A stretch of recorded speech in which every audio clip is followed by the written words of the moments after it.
A risotto is really something special, ancient cuisine, and still delicious. And we're going to take the Risi Bisi up a notch. We're adding chicken to it. You'll see how it all works now.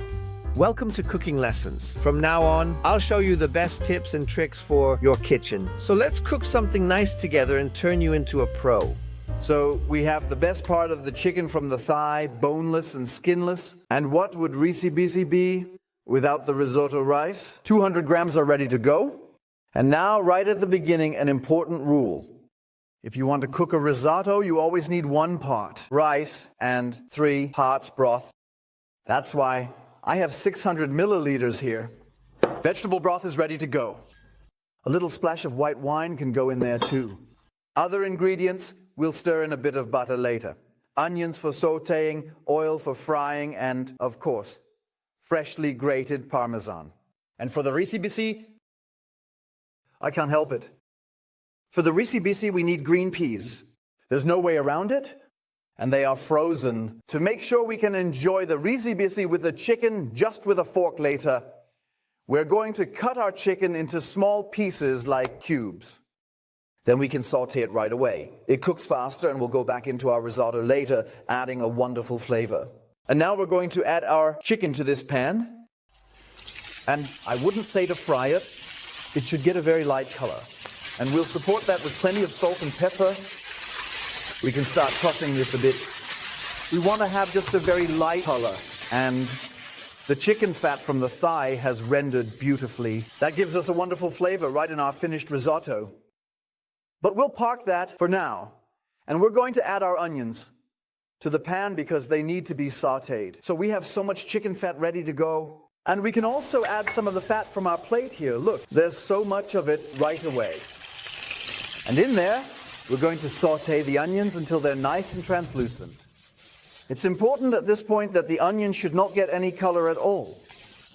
Now we're adding our original risotto rice, and we're going to saute it a bit.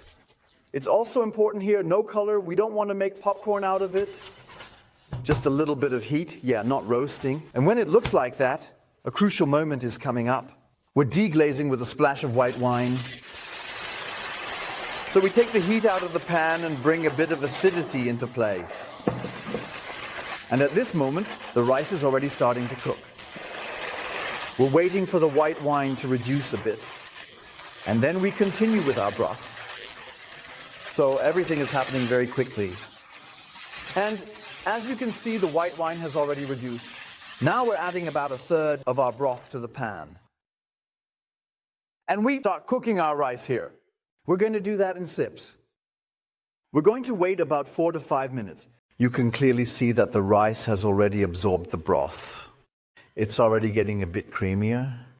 Of course, our risotto rice is still far from done. But we can go ahead and add another big splash of our broth. And so we're slowly making our way. So the rice has absorbed the broth for the second time. Let's add the last splash.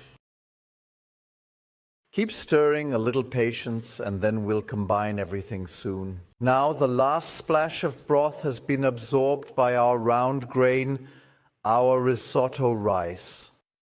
We're adding our butter now and just letting it melt a bit into our rice. Now we're adding our peas, because they are part of Risi Bisi, a dish that used to be really, really trendy and then kind of fell out of fashion. And now, for the final touch, our freshly grated Parmesan. We're taking the heat away now, because the pan still retains enough heat. Let the Parmesan melt a bit here, and at the last moment, we're adding our sautéed chicken. For those who prefer it vegetarian, you could add sautéed mushroom cubes or maybe eggplant at this point. Today we're doing it with chicken. I would say let's call our guests to the table and enjoy about a wonderful risotto. 200 grams of rice, vegetable broth, some peas, and 3 skinless chicken thighs. And we have an affordable, super delicious dinner.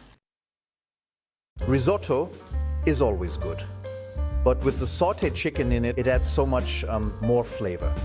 If you like this dish, please give us a thumbs up and subscribe to the channel. And for anyone who wants to see another risotto, there's our pumpkin risotto in the credits. Have fun recreating this by your color. Be sure to check out this next video.